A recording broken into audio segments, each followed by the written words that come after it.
Amados, mais uma vez, boa noite a todos, graça e paz. Nós fizemos um momento do louvor, onde é maravilhoso, porque nós entendemos que Deus, Ele habita no meio dos louvores. Nós entendemos que o louvor é algo importante, porque é onde nós louvamos a Deus e o santo nome dEle. E Ele se faz presente no meio dos louvores. Agora chegou o momento onde nós vamos passar a palavra do Senhor. E a palavra é algo muito importante porque é o momento onde nós alimentamos a nossa alma. Onde nós viemos aqui para aprender o Evangelho de Cristo. O Evangelho que mostra para nós aquilo que de fato precisamos aprender. Nós estamos numa série de pregações no Sermão do Monte, onde é a pregação de Cristo. Nós entendemos que o Sermão do Monte é onde Cristo ele revela para nós o seu reino. Nós vimos que ele fala sobre o reino, nós vimos que ele fala sobre as pessoas do reino que fazem parte desse reino. Nós vimos que as pessoas que fazem parte desse reino têm o seu caráter mudado e moldado pela palavra do Senhor. Nós vimos a importância que o Sermão do Monte tem, pois o Sermão do Monte não é uma regrinha a ser seguida. O Sermão do Monte não é algo, um discurso moralista, mas é algo muito mais profundo. Nós vimos no último culto que Jesus ele nos chamou para ser luz do mundo e sal da terra. Ele não diz para nós que nós seríamos, ele diz que nós somos. E nós vimos então que o quão importante é a nossa vida, porque nós somos o reflexo de Cristo nessa geração que está corrompida pelo pecado, nessa geração que está caída em pecado, e nós somos o contraponto do mundo. Então as pessoas vão olhar para nós como um farol que brilha no escuro, lá longe, que direciona o barco até chegar no cais, aonde está em meio à tempestade e o mar envolto. Então o mundo está bagunçado e as pessoas precisam de uma luz. Por isso que Cristo diz que nós somos a luz do mundo. E nós vimos no culto passado que nós não temos luz própria. Não estamos aqui para ser o centro. Não estamos aqui para ser o alvo. Mas é interessante que nós vimos no culto passado que nós somos como a lua. Quando nós olhamos para a lua à noite, ela está lá brilhosa, linda, maravilhosa. Nós olhamos para a lua e vemos ela toda linda, resplandecente, mostrando a sua beleza na escuridão da noite. Porém, o que nós vimos é que a lua recebe a luz do sol. A lua não tem luz própria. Se você tirar o sol, ela se apaga. Não há beleza na lua. Assim somos nós. Quando Cristo diz que nós somos a luz do mundo, Ele está dizendo que nós refletimos a luz dele. Quando as pessoas olharem para nós, eles têm que ver Cristo em nós. Nas nossas atitudes, nos nossos pensamentos, na nossa maneira de ser, na nossa maneira de agir. Então Deus ele coloca nós nessa geração, nesse bairro, na nossa família, no nosso trabalho, no meio em que convivemos, para que as pessoas possam enxergar a luz de Cristo. Por isso que nós somos chamados a ser sal e luz. Veja, é uma ordem imperativa. É algo enfático. Jesus ele diz: vós sereis sal e luz. Dito isso, foi tudo o que vimos no culto passado. E nós temos que trazer à memória, hoje, que nós estamos decorrendo dentro da pregação de Cristo. O que nós estamos lendo, o que nós vamos continuar a ler, é o que Cristo pregou. É o que Cristo ensinou aos seus discípulos e é o que Cristo ensina para nós.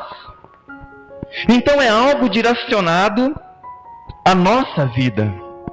Veja, não é para a pessoa que está do seu lado. Não é para a pessoa que não veio hoje. É para a pessoa que está aqui e Cristo está dizendo para você. Cristo, ele quer um relacionamento pessoal com você e comigo. Então, quando nós lemos a palavra de Deus, principalmente o Sermão do Monte, são as características de quem foi convertido pelo Espírito Santo, de quem nasceu de novo. E agora nós vamos chegar no versículo 17 ao versículo 20 de Mateus capítulo 5. Você que tem a sua Bíblia, abra ela em Mateus capítulo 5, onde é o Sermão do Monte, e nós vamos dar continuidade no sermão. Então nós vamos prosseguir. Nós vamos meditar hoje entre o versículo 17 e o versículo 20. Eu vou dividir em duas pregações. A primeira hoje, que é o cumprimento da lei, perfeito por Cristo. E depois nós vamos falar sobre eu vim abolir a lei. Eu não vim abolir a lei, mas eu vim cumpri-la. Tá bom? Então você que tem a sua Bíblia, abra ela em Mateus capítulo 5. Tem duas Bíblias sobrando aqui, se alguém quiser, fique à vontade. Do versículo 17 ao versículo 20.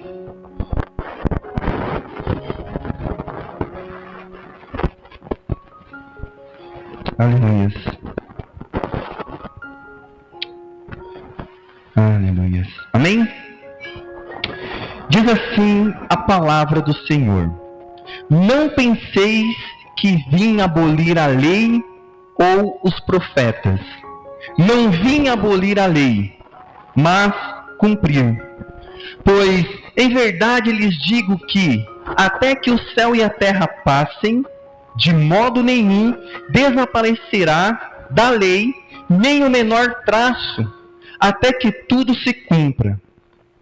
Aquele, pois, que violar um destes mandamentos, ainda que dos menores, e assim ensinar aos homens, será chamado mínimo no reino dos céus.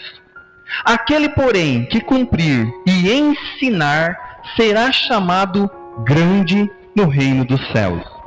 Porque vos digo que, se a vossa justiça não excederem muito a dos escribas e fariseus, jamais entrarei no reino dos céus. Amém? Amados, aqui está, então, esse texto. Essa porção nos fala de duas coisas muito interessantes. A primeira coisa é Jesus dizendo: não pense que vir abolir a lei ou os profetas. Eu não vim abolir, mas sim cumprir. Isso nos mostra algo muito importante, porque Cristo está dizendo para nós que a lei, ela não foi abolida. Ele está dizendo para nós que a lei precisa de alguém que a cumpra perfeitamente, e isso não está no nosso alcance. Então, antes de começarmos a nos aprofundar um pouco mais, eu gostaria de trazer uma pequena ilustração para começarmos aos poucos entrar no texto e assim aprender um pouco mais sobre o que Cristo tem a nos ensinar. Certa vez, um aprendiz de pintura observava o mestre diante de uma tela em branco. O mestre começou traçando linhas simples, quase invisíveis. O aluno então perguntou: essas linhas são realmente importantes? O mestre então respondeu: sim, elas são o esqueleto da obra. Sem elas, o quadro não terá forma. Mas quando o quadro estiver pronto, elas então estarão ocultas. Não porque foram apagadas, mas porque foram cumpridas. Assim é a lei de Deus. Ela foi o esboço do plano divino, traçado nas tábuas de pedra. Mas quando Cristo veio, se encarnou e habitou entre nós, ele não apagou o esboço, isso é, a lei. Ele pintou a plenitude da lei. Ele completou a lei. Ele mostrou o real sentido da lei. Transformou traços da lei em vida espiritual para aqueles que nasceram de novo. Mandamentos se tornaram em graça, regras em relacionamento. Veja, Cristo ele não veio implantar uma nova religião. Como nós já falamos aqui, o religioso, ele tenta agradar o homem. Tudo que ele faz é para que os homens o glorifiquem. Cristo não veio fazer isso. Cristo ele veio mostrar para nós algo muito mais profundo. Cristo veio mostrar para nós que a antiga aliança, que estava escrita em pedras, em tábuas de pedras, agora estaria dentro do nosso coração. Em tábuas de carne, na tábua do nosso coração.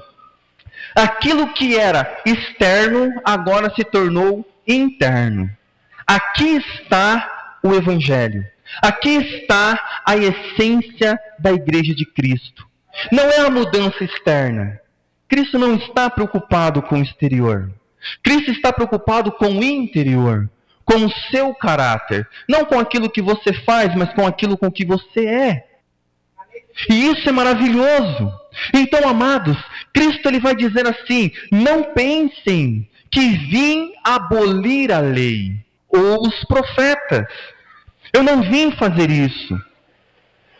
Jesus aqui, ele inicia com uma negação enfática aos seus ouvintes. Ele está dizendo aos seus discípulos algo muito importante que nós temos que entender. Cristo ele não veio abolir a lei. Ele não veio terminar com a lei. Ele não veio remover a lei. Ele veio cumprir a lei. E ele veio cumprir justamente porque eu e você não conseguimos cumprir a lei. A lei, ela não foi dada para nos salvar. Os 10 mandamentos, ela não foi dada para que eu e você pudéssemos alcançar a salvação por meio dela. Por meio dos 10 mandamentos. Porque se a lei fosse para esse fim, Cristo não precisaria ter vindo à Terra. Ele não precisaria ter sido encarnado. Mas a lei, ela nos leva até Cristo. Quando nós entendemos de fato a lei, os mandamentos, é o que Cristo vai fazer aqui. Quando ele revela para nós a essência da lei, nós entramos em desespero. Porque ninguém consegue cumprir os 10 mandamentos. Ninguém consegue cumprir um mandamento sequer. O homem natural, ele é incapacitado pela sua natureza corrompida pelo pecado. Não conseguimos amar a Deus com toda a nossa força, com todo o nosso entendimento, com todo o nosso coração. Não conseguimos amar o próximo como a nós mesmos. Não nos padrões do mundo. Não nos padrões da Bíblia. Nós conseguimos amar o próximo como a nós mesmos nos padrões do mundo. Como que o mundo ama? Se me trata bem, eu trato bem. Se fala bom dia, eu respondo bom dia. Se me trata me trata com educação, eu resolvo, trato com educação também. Se sabe lidar comigo, eu sei lidar. Esse é o estilo do mundo. O estilo que Cristo ensina é totalmente diferente. Se alguém te bater numa face, dá a outra. Se alguém mentindo dizer contra você todo falso testemunho, é o quê? É para você se entristecer? Não, é para você se alegrar. É para você orar para Deus pesar a mão na pessoa? Não, é para você orar para que Deus abençoe ela. Aqui está o caráter, então é a diferença. Nós não conseguimos não tomar o nome de Deus em vão. Vivemos tomando o nome de Deus em vão. Nós não conseguimos, de tantas outras formas, como Cristo ele vai ensinar aqui nessa parte. Então, amados, ele inicia aqui com uma negação enfática. Ele diz: não pensem, não ousem pensar que eu vim abolir a lei. No grego, a palavra que aparece é menomizete, ou seja, não presumam, não concluam por conta própria que eu vim abolir a lei. Não tenham esse equívoco, não se equivoquem, não pensem dessa maneira. E por incrível que pareça, algumas pessoas pensam assim. Por distorcerem a graça de Deus, por distorcerem a palavra de Deus. Muitos líderes religiosos acabam fazendo isso. Acabam dizendo: não, a lei não serve para mais nada, e joga para o lado. Agora é só a graça. Eles não conseguem ver a união e a junção necessária para isso.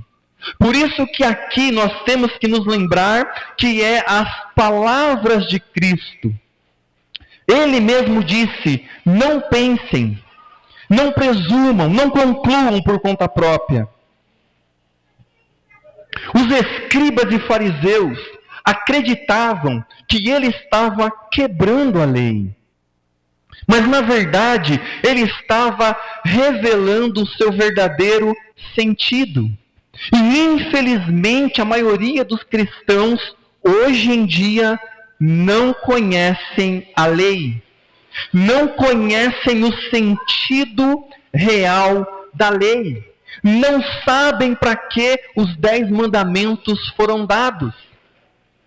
E quando você não tem esse tipo de conhecimento, a graça de Deus, o favor de Deus lá na cruz, se torna algo banal para as pessoas. Por não terem um conhecimento acurado da cruz. Por eles não olharem para a cruz de maneira correta. Então Cristo está dizendo que ele estava revelando o sentido verdadeiro da lei. Por quê? Porque naquela época havia muitos religiosos. Porque naquela época havia muitos legalistas. Porque naquela época havia muito moralista. Mas não havia ninguém ainda regenerado pelo Espírito Santo. Não havia ainda essa sensação real do que é nascer de novo. A palavra lei aqui, no grego, é nomos. Aqui representa toda a instrução moral e espiritual dada por Deus ao seu povo. E profeta refere-se às escrituras que anunciavam o Messias. Então, quando Cristo está dizendo que ele não veio abolir a lei e nem os profetas, ele está dizendo que ele não veio abolir a palavra de Deus. Ele não veio abolir a palavra, ele veio cumprir. Então, aqui a palavra profeta se refere às Escrituras. Juntas, então, essas expressões resumem todo o Antigo Testamento da Bíblia. O verbo aqui abolir, que significa demolir, desintegrar, desfazer, Jesus declara com firmeza: Eu não vim abolir a lei. Isso é, eu não vim demolir a lei. Eu não vim tirar a lei. Eu não vim desintegrar a lei. Eu não vim desfazer a lei. Ele está dizendo ao contrário. Ele está dizendo, eu vim cumprir a lei. Eu vim satisfazer a justiça da lei. Eu vim fazer exatamente o que ninguém consegue fazer. Por isso que a salvação que eu tenho e a salvação que você tem não está baseada no seu mérito. Está baseado naquilo que Cristo fez por mim e por você. Por isso que eu e você somos salvos da mesma maneira. Ah, pastor, você é salvo porque prega? Não.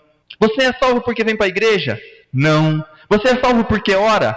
Não. Você é salvo porque ora? Não. Pastor, por que você é salvo? Eu sou salvo porque Cristo morreu pelos meus pecados lá na cruz. Ele cumpriu a lei em meu lugar. A lei veio para me condenar. A lei veio para me lançar no inferno. E Cristo, cumprindo a lei, ele se torna o justo de Deus. E sendo justo de Deus, ele agora imputa a sua justiça em mim. Eu sou salvo pela justiça de Cristo.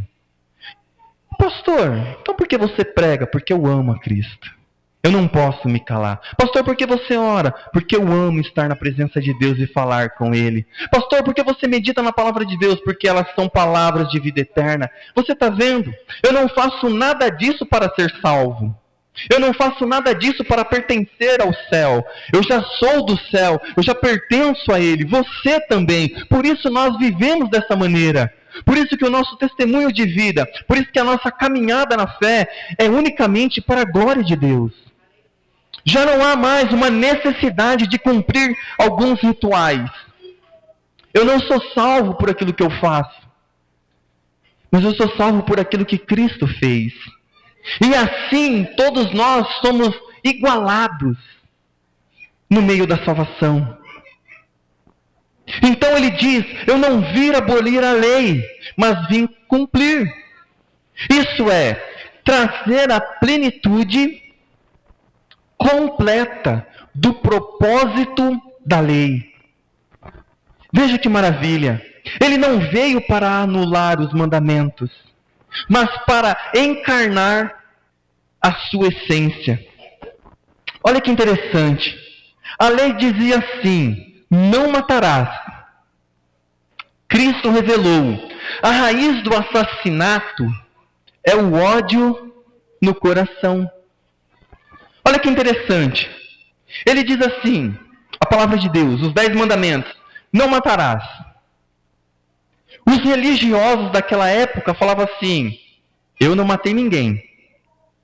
Os legalistas daquela época diziam o quê? Eu não matei ninguém. Os moralistas diziam, eu sou uma pessoa muito boa, eu sou incapaz de matar alguém. Aí vem Cristo e diz assim, não é isso que eu estou dizendo, não é isso que a lei diz. A lei diz que aquele que sentir no coração o desejo que aquela outra pessoa esteja morta, você já matou. É isso que a lei diz. Veja, o legalista, o moralista, está preocupado com o fato consumado. Jesus não está preocupado com aquilo que você faz, ele está preocupado com aquilo que você é. O seu coração está desnudo na presença de Deus. Então ele diz, a lei diz, não mate. Muitas pessoas vão dizer, eu nunca matei ninguém, eu não faço mal nem uma formiga. Se eu perguntar hoje nessa noite, você já matou alguém? Creio que não. Espero que não. Dá um pouquinho de medo de perguntar hoje em dia, né? Mas espero que não. Mas se Jesus perguntasse para você, a resposta seria a mesma. Porém, Jesus, ele sonda o seu coração e sonda o meu coração. Quantas vezes eu desejei que uma pessoa deixasse de existir no meu serviço, deixasse de existir na minha vizinhança, deixasse de existir na minha vida. Queria que aquela pessoa estivesse morta. Então eu matei aquela pessoa. Diante de Deus, eu sou um assassino. A lei diz, não adultere. Você não pode adulterar. O religioso vai pensar assim, não, eu nunca traí ninguém. Eu não vou trair. Não posso trair. Não adulterarás. Então, o moralista diz, não, eu sou uma pessoa muito boa. Sou um marido muito bom, não posso fazer isso com a minha esposa. Ele apenas se preocupa com o bem que ele pode fazer. Isso é um moralista. O legalista, ele olha aqui e fala assim, não posso fazer isso porque eu tenho medo da exposição que um adultério pode causar. Eu posso perder a minha família. O que as pessoas vão dizer? Ora, imagine a minha reputação, o que seria de mim? Não, eu não vou adulterar por causa disso. Mas o motivo real para eu não adulterar não é porque eu amo a minha esposa, não é porque eu amo a minha reputação, não é porque eu sou pastor, é porque eu amo a Deus acima de tudo. É isso. E ele diz, então a lei diz, não adulterarás. Os religiosos, eu não adultero. Imagina. Mas Cristo mostrou a essência do adultério. Ele diz, o adultério começa no olhar, na malícia, no desejo. Eu sempre dizia, quando era mais novo, eu aprendi uma coisa muito errada de alguns pastores. Alguns pastores diziam assim, olha, você pode olhar uma vez, você não pode olhar duas. Você pode olhar uma vez só porque a carne é fraca, então você vai acompanhando até onde der. Você vira o pescoço e vai. Beleza, você olhou uma vez só, você não está pecando. Uma vez pode. Mas a Bíblia não diz, a Bíblia diz, se você olhar rapidamente, no estalar de dedos, você adulterou. O adultério não é o ato consumado, é o desejo no coração. Então olha que interessante, Jesus, ele está trabalhando com os seus discípulos, ele está dizendo, ele está revelando a essência da lei e está revelando o nosso coração. Então a lei de Deus não foi dada para nos salvar, ela foi dada para nos condenar, porque eu não cumpro a lei de Deus. Hoje mesmo eu quebrei os 10 mandamentos infinitamente. E quando eu quebro a lei de Deus, segundo a lei de Deus, toda lei quebrada, ela clama por justiça. Não é isso? Se alguém faz um mal para você, você leva na delegacia, abre um boletim de ocorrência, corre o trâmite julgado. Agora imagine você. Você chega lá no juiz, a pessoa roubou você. A pessoa te agrediu, a pessoa quase te matou. Aí você entra com a ação, leva a pessoa para juízo. Chega lá no último dia lá do julgamento. O juiz fala assim, olha, hoje eu amanheci de bom humor. Hoje tudo deu certo para mim. Hoje eu quero mostrar quão bom eu sou um juiz amoroso. E eu vou dizer para esse ladrão que ele pode ir embora. Ele não precisa pagar nenhuma pena. O que você diria desse juiz? Esse juiz é mau. Tão mal quanto essa pessoa que fez mal para mim. Que isso? Essa pessoa, ela quebrou leis. E quando ela quebra a lei, a gente exige justiça. Agora vem esse juiz e diz que essa pessoa pode ir impune. Livre, leve e solta. Está errado. Esse juiz é um mau juiz. É por isso que Deus, sendo o juiz de toda a terra, Ele não pode apenas perdoar você. Perdão não é apenas, vai, está tudo bem. Não. Quando nós quebramos os mandamentos, quando nós fazemos isso, a lei de Deus exige justiça. Agora eu te pergunto, por que a ira de Deus não cai sobre nós? Sabe por quê? Porque quando eu e você cremos em Cristo Jesus, cremos na morte dele lá na cruz, a Bíblia diz que ele levou sobre si os nossos pecados. Todos os nossos pecados. Tudo aquilo que eu quebrei dos mandamentos do Senhor. Toda a ira que estava destinada a mim e a você caiu sobre ele na cruz. É por isso que eu falei no culto retrasado da ceia. Ele bebeu o cálice da ira para que eu e você pudéssemos beber o cálice do amor. O cálice da misericórdia. O cálice da justiça. Ele não deixou uma gota para nós. Por isso, amados, veja a importância de entendermos a lei de Deus. Não sou eu que estou falando, é Cristo. Cristo estava revelando para aqueles ouvintes a essência da lei. Ele estava indo contra os religiosos, contra os moralistas, contra os legalistas daquela época. E isso serve para a nossa geração também. Porque algumas pessoas confundem regeneração, nascer do Espírito, ser um cristão verdadeiro, por ter uma religião. Agora eu sou crente. Fala para mim o que eu preciso fazer. Qual que é as regrinhas que eu tenho que seguir? Aí a pessoa vem para a igreja e fala assim, pastor, o que pode e o que não pode? Pastor, diz para mim, na sua igreja pode isso? Pastor, na sua igreja pode aquilo? É um religioso, é um legalista, é um moralista. Ele quer fazer todas essas coisas para as pessoas olharem e falar, olha, que mudança externa. Olha como é que ele está fazendo agora. Mas o coração não mudou. Ele trocou a palavra regeneração por empolgação. Então a pessoa na nossa geração, ela se torna um legalista, um moralista. Ele se apega, ele começa a fazer coisas, ele quer receber regrinhas. Eu não vou mais naquela igreja não, porque lá tem umas regras que eu não gostei. É como nós falamos, você vai falar com um moralista, ele fala, não, sou uma pessoa boa. Que isso? Como Cristo não vai me querer? Peraí, pago minhas contas em dia, sou um bom marido, sou uma boa esposa, sou um bom vizinho, sou um bom empregado. Que isso? Eu sou a pessoa mais nota 10 da face da terra. Como Cristo não vai me querer? Agora eu vou procurar uma igreja que eu possa me encaixar e mostrar para todo mundo as minhas qualidades. Vê que é importante? Agora eu vou ter uma religião que me exalta ainda mais. Aqui está o legalismo religioso, o moralista. O evangelho, ele não é assim. Quando você vem para a presença de Cristo verdadeiramente, como nós estamos aqui, nós temos a real visão de quem nós somos. Somos todos pecadores, salvos por graça. Ninguém é melhor do que ninguém. Da mesma forma que eu sou salvo, você também é. Da mesma forma que Cristo me mantém, Ele te mantém. Por isso que nós fazemos o que Paulo nos orienta. Fortificai uns aos outros, suportai-vos uns aos outros. Suportar é dar suporte. Suporte uns aos outros, ame uns aos outros, ore um pelos outros. Sejam escravos uns dos outros. Auxiliem uns aos outros. Então o Evangelho, ele não está preocupado com a sua ação externa. Ele não está preocupado, poxa pastor, você não veste terno e gravata? Que isso? Onde já se viu um pastor não vestir terno e gravata?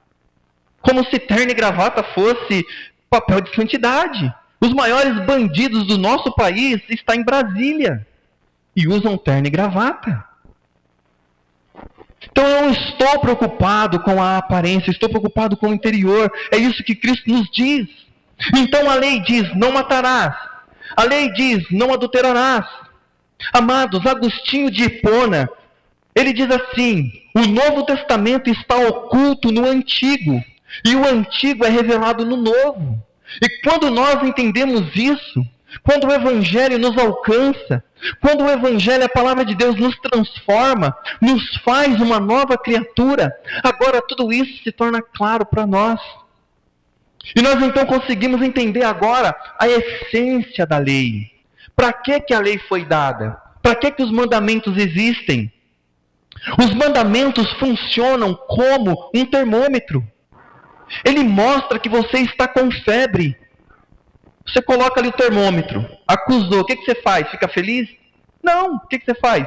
Você vai até o remédio. Assim é a lei. A lei diz para nós, olha, não tem como você se salvar. Por si só, pare de tentar. É por isso que aquele hino antigo diz assim, quando eu vi sobre mim a espada da lei, apressado corri e em Jesus me escondi. Se eu e você não estivermos escondidos em Cristo, estamos perdidos. Por isso que nós falamos do Evangelho da graça. O que é graça? Muitos cristãos não conhecem o que a palavra graça significa. A palavra graça significa favor de Deus imerecido para com o homem. Isso é, eu e você não merecíamos o favor de Deus. Não merecíamos ser amados por Ele. Não merecíamos ser perdoados por Ele. Porque nós quebramos os seus mandamentos todos os dias. Ah, eu não quebro. A Bíblia chama você de mentiroso.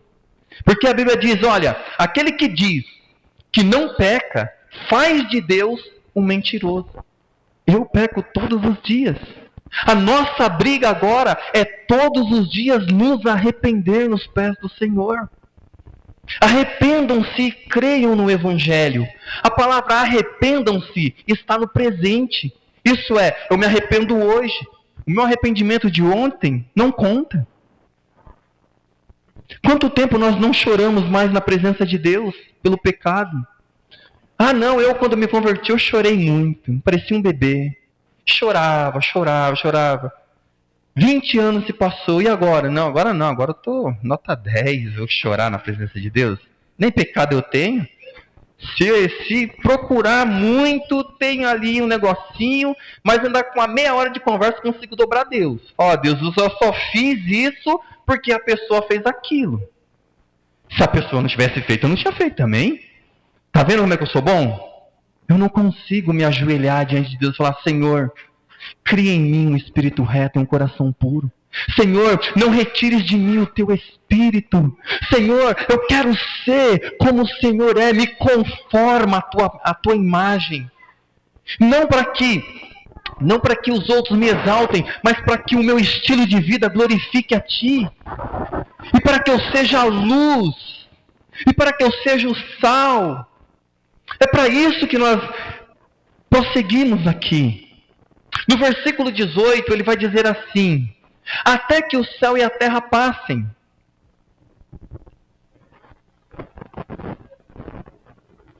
Jesus eleva a autoridade das Escrituras a um nível da eternidade.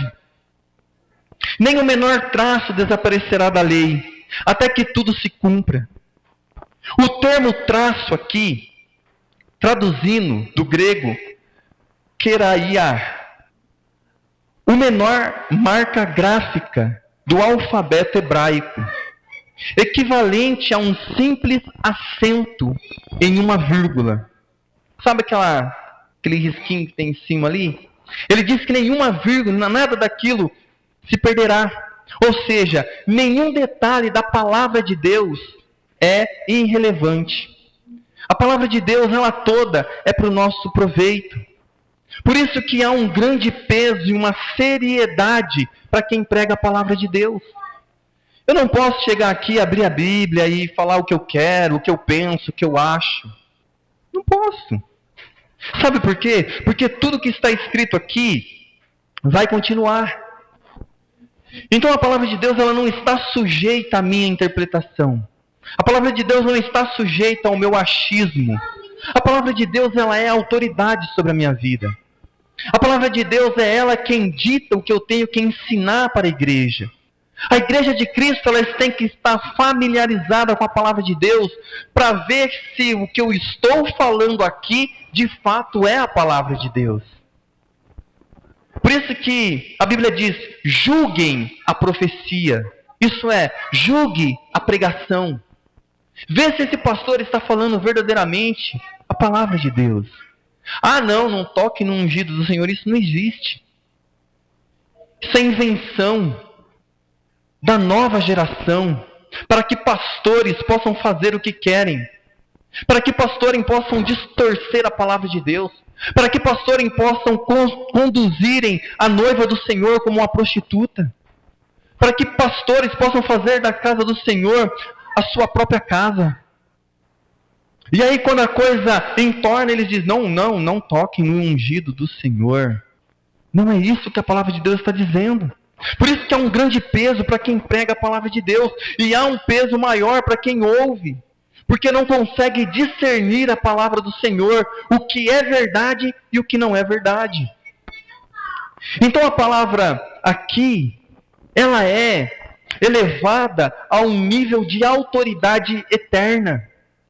Cristo estava afirmando que a lei não é descartável, mas eterna e significativa. A palavra de Deus, ela não passa.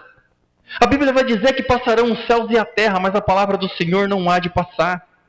A palavra do Senhor, ela permanecerá. não como código de condenação, mas como revelação do caráter de Deus. John Wesley, ele diz, a lei moral permanece, não como escada para subir ao céu, mas como espelho para ver o coração de Deus. Nós sempre falamos aqui que os 10 mandamentos revelam o caráter de Deus. A lei é boa, perfeita e agradável. O problema não está na lei. O problema está em mim, que quando eu me deparo com a lei, eu digo, miserável homem que eu sou. Quem me livrará do corpo dessa morte? Eu vendo que a lei de Deus é boa, eu vendo que a lei de Deus é santa, eu vendo que os 10 mandamentos revelam o caráter de Deus. E eu não consigo atingir aquele patamar. Miserável homem que eu sou. Miserável. Assim, quando Jesus, então, ele cumpre a lei no nosso lugar, isso é maravilhoso. Ele não destrói a lei. Ele não tira a lei, ele não remove a lei, ele cumpre a lei em nosso lugar. Então toda vez que eu e você pecamos, quando eu e você não cumprimos a lei, aonde está o nosso refúgio? Aonde está a nossa segurança? Em Cristo, que viveu por nós, que morreu por nós e ressuscitou por nós. Por isso, quando eu e você pecamos, quando eu e você erramos, quando nós não atingimos o padrão da lei de Deus, onde está a nossa confiança? Se não na cruz de Cristo. Por isso que a cruz de Cristo é central na pregação. Se você senta num culto e a cruz de Cristo não é mencionada, você não ouviu um sermão cristocêntrico. É terrível vermos que a igreja retirou a cruz de Cristo dos seus sermões. Ninguém mais prega sobre a cruz. Ninguém mais ensina sobre a cruz, a importância dela. Porque é lá que está a nossa fé. É lá que está a nossa confiança. Quando eu e você quebramos os mandamentos, para onde nós temos que correr? Para a cruz de Cristo. Para o favor dele. E entendermos a gravidade e a seriedade que isso é. Porque foi o meu pecado e o seu pecado que matou Jesus na cruz. O salário do pecado é a... Cristo pecou? Como que ele morreu? Se a morte só tem poder onde há pecado, ela só pôde se lançar sobre Cristo quando o meu pecado caiu sobre ele. Agora me diga, como eu vou amar o pecado mais do que amo a Cristo, o meu amado? Como eu vou andar de mãos dadas com o meu pecado, com o meu orgulho, com o meu religiosismo, com o meu moralismo, com o meu legalismo diante dessa verdade? Por isso que nós temos que olhar para a cruz. E aí Cristo, ele vai prosseguir no versículo 19, ele vai dizer assim: aquele que violar um destes mandamentos. Olha que terrível. Por isso que Tiago diz assim, olha, aquele que quebra um mandamento, quebra os 10. Você está lá lutando. Eu vou cumprir os 10 mandamentos, eu vou cumprir. Eu não amei a Deus sobre todas as coisas, quebrou os 10. Não, hoje eu vou me esforçar para amar a Deus sobre todas as coisas, eu brigo com o meu próximo. Não cumpri os 10. Não, eu vou conseguir manter esses 2 e de repente eu vejo uma situação e tomo o nome de Deus em vão. Quebra o 3º. Vê que agonia que é para aquele que é religioso. Ele não consegue ter uma vida que agrada a Deus. Para o legalista, ele não tem os padrões que a lei de Deus exige. Você vê que agonia que é para aquele que confia em si mesmo para a salvação. Aquela pessoa que olha assim e fala, eu tenho que fazer muita coisa para ser salvo. Eu tenho que ter uma vida muito certinha, eu tenho que... Não, senão eu não vou ser salvo. Ele está olhando para ele não está olhando para Cristo, ele não está olhando para a cruz, ele não está olhando para a graça. Ele está olhando para algo que o mina o dia todo, o tempo inteiro. Aqui está a agonia. Então ele diz, aquele que violar um destes mandamentos. O verbo violar aqui significa literalmente afrouxar, relaxar e desatar. Jesus está dizendo, cuidado para não tornar leve o que Deus fez santo.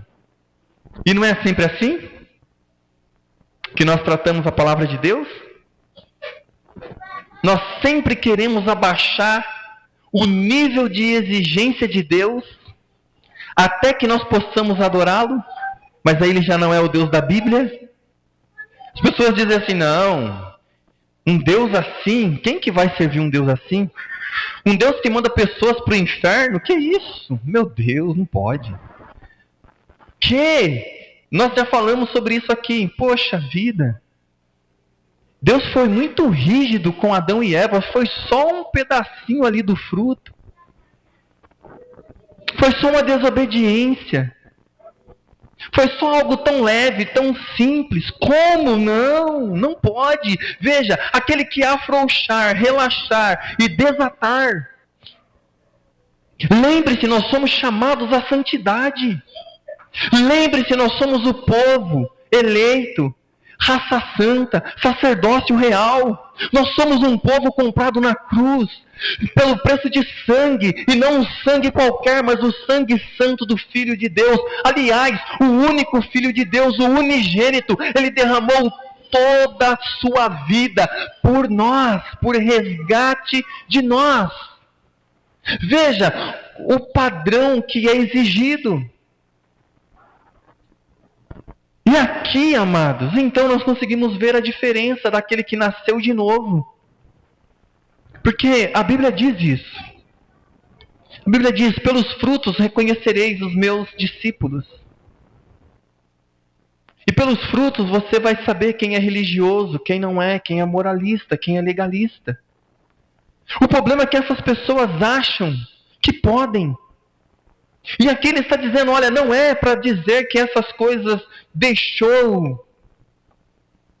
Ele está dizendo algo muito profundo.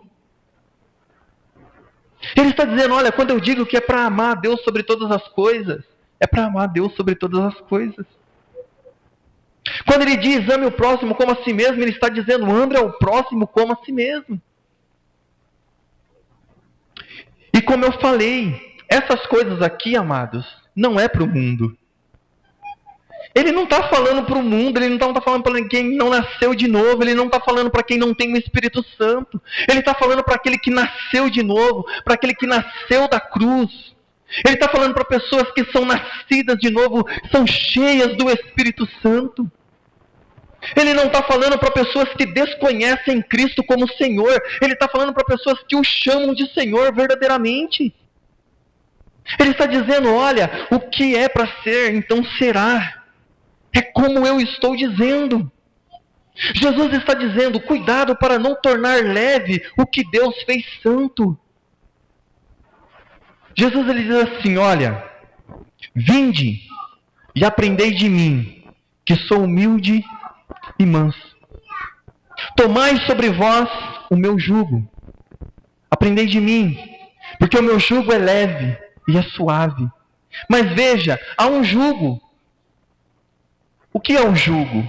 Jugo é aquilo que vai em cima do boi para direcioná-lo. Há uma direção. O Espírito Santo está em você, ele habita em você, ele direciona seus pensamentos, seus desejos, as suas vontades, ele te direciona.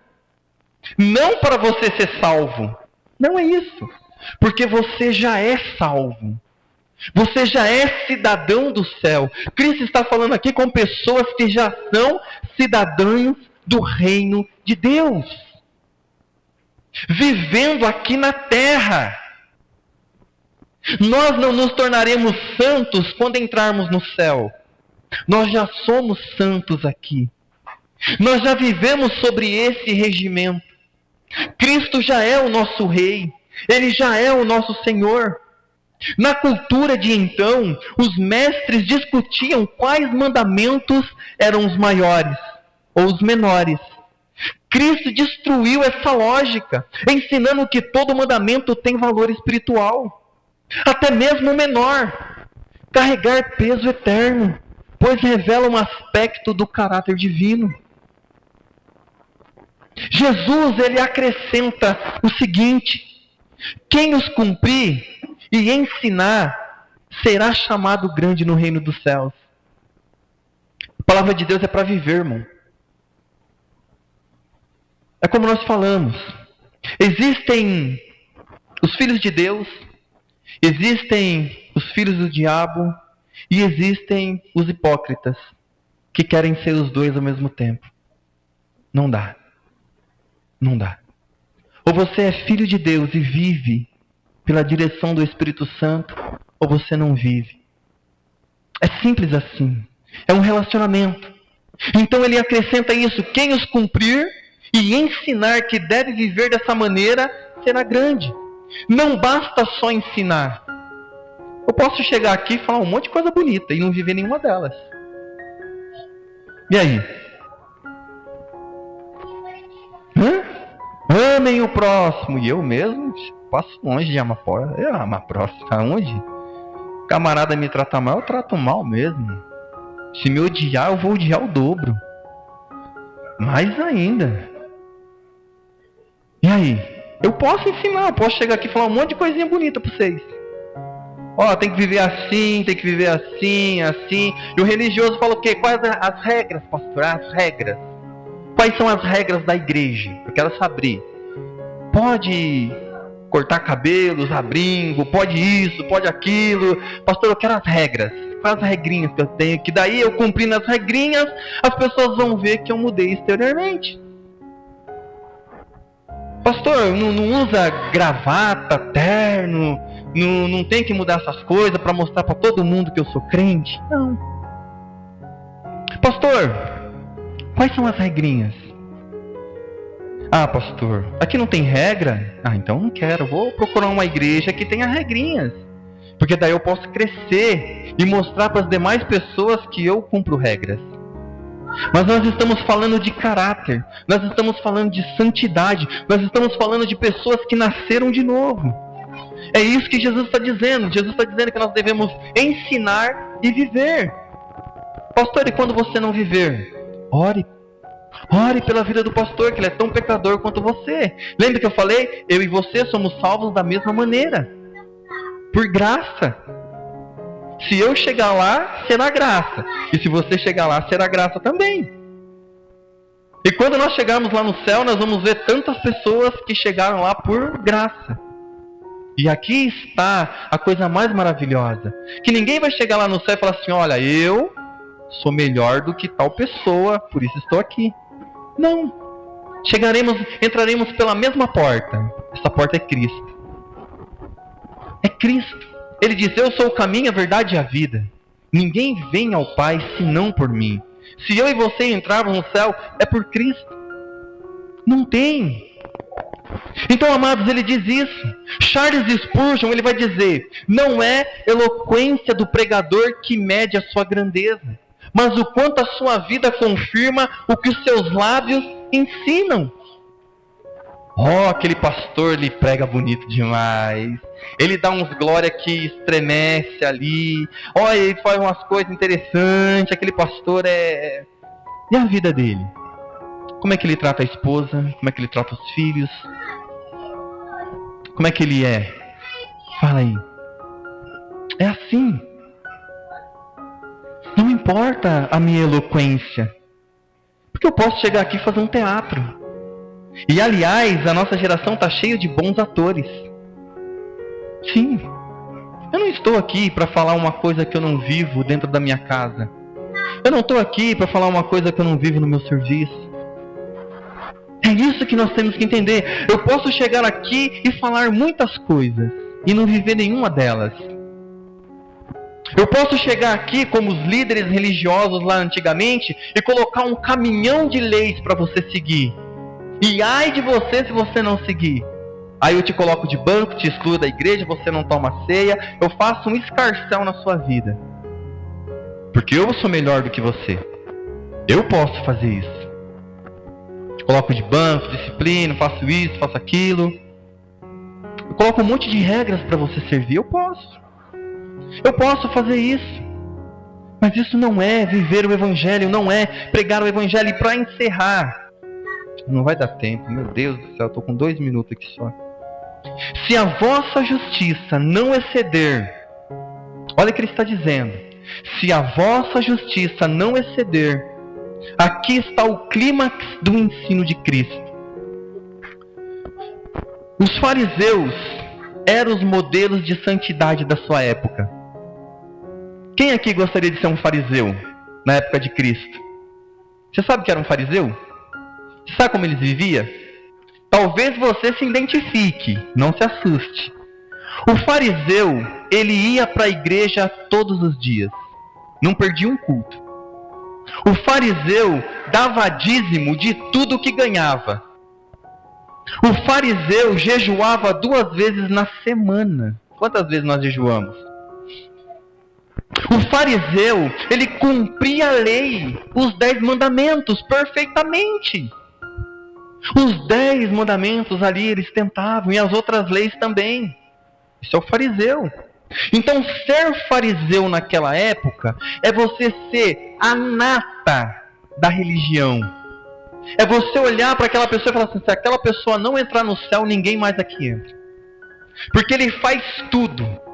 Ele vai para a igreja, dá dízimo, lê a Bíblia, estuda, não falta um culto, dá esmola para pobre. Isso é o fariseu. O legalista, o moralista. Sabe o que os fariseus faziam? Quando Elias dá esmola, ele falava assim, ó, batam palma, toquem música, porque eu estou dando. Olha, gente, eu vou dar aqui, ó, uma oferta aqui pro pobre, ó. Tô ajudando o pobre, gente, tô ajudando o pobre, tá? E ele tinha a glória do homem. Muitos são assim na nossa geração. É porque eu subo no monte. Olha que coisa. Eu não saio do monte. Vivo no monte. Oh, como é gostoso lá em cima. Só sobe no monte quem tiver preparado. Se não tiver preparado, nem sobe. Lá o monte é onde Deus fala mesmo. Se você orar na sua casa, não vai. Porque Deus muda. Não, eu vou para as vigílias. Não perco uma vigília. Ó, eu sempre nas vigílias. Culto, não perco uma. Tarde da benção, consagração, não, tá? Tiro de letra. Não, evangelismo, tô em todos. Oferta, dou. Dízimo, olha lá na listinha lá de dízimo lá, ó, da igreja, lá tem. Lá tem lá, ó, meu nome tá lá. Isso é o religioso. Isso é o legalista. É aquele que quer mostrar para os homens a sua glória. Então aqui, amados, não vai dar para terminar. Eu vou pedir desculpa para vocês. Mas é mais ou menos isso. Então aqui nós estamos vendo que, naquela época, ser fariseu era isso. Ser fariseu era você ser o mais religioso possível. O mais legalista possível. É você mostrar para todo mundo que a sua religião é boa. E que você, no meio desses bons, é o melhor. E que o seu estilo de vida tem que ser aplaudido pelos demais. E Cristo não é o centro. Mas Jesus então surpreende. Se a vossa justiça não exceder em muito a deles, jamais entrarei no reino dos céus. A palavra exceder vem do grego perezu, que significa transbordar ou ir além dos limites. Cristo está ensinando que a justiça do reino de Deus, que a justiça do reino não é de aparência, mas de essência. Lembra que eu falei para você? De caráter. Os fariseus eram corretos por fora, mas frios por dentro. Jesus diz assim: vejam os escribas e os fariseus, eles são como os sepulcros, lindos, ornamentados por fora, por dentro são podres. É isso que ele diz. Cumpriam os mandamentos, mas não conheciam o autor da lei, que era Deus. Deus hoje, nessa noite, Ele te chama para um relacionamento pessoal. Ele está chamando para você não para mudar a sua vestimenta, não para mudar o que você é por fora. Ele está chamando você hoje, nessa noite, porque Ele quer mudar a sua essência. Ele quer colocar dentro do seu coração os mandamentos dEle. Ele quer falar, Ele quer fazer com que você seja um representante do céu aqui na terra. Por isso que Ele diz que nós somos embaixadores de Cristo. E aí, no próximo culto eu continuo, tá, amados? Eu não vou me estender. Vamos orar, vamos agradecer ao Senhor por hoje. Quero agradecer a Wanda, a Suzete por estar aqui hoje conosco. É um prazer enorme, que Deus abençoe a vida de vocês. Volte mais vezes assim que possível, né? E no próximo culto a gente continua daqui, pode ser? Então a gente volta aqui, continua, e aí eu entro na outra pregação, que é sobre abolir a lei. Vamos levantar, vamos orar e agradecer a Deus por hoje. Senhor Deus, Pai amado, te agradeço a Deus por essa noite, onde, Senhor, nós pudemos sentar e ouvir o Teu Evangelho. Senhor, eu sei que a Tua Palavra, só através do Espírito Santo, é que pode fazer vida a esses homens e essas mulheres. Só há vida na Tua Palavra se o Teu Espírito Santo agir. Pai, eu preguei aos ouvidos, mas que o Senhor pregue aos corações. Que o Senhor faça aquilo que eu não posso fazer, que é transformarmos por dentro, Pai. Mostrarmos o Teu reino aos homens. Oramos e Te agradecemos, ó Pai. Amém, Jesus. Cumprimentem uns aos outros. Vão na paz do Senhor. Até sábado, se Deus permitir.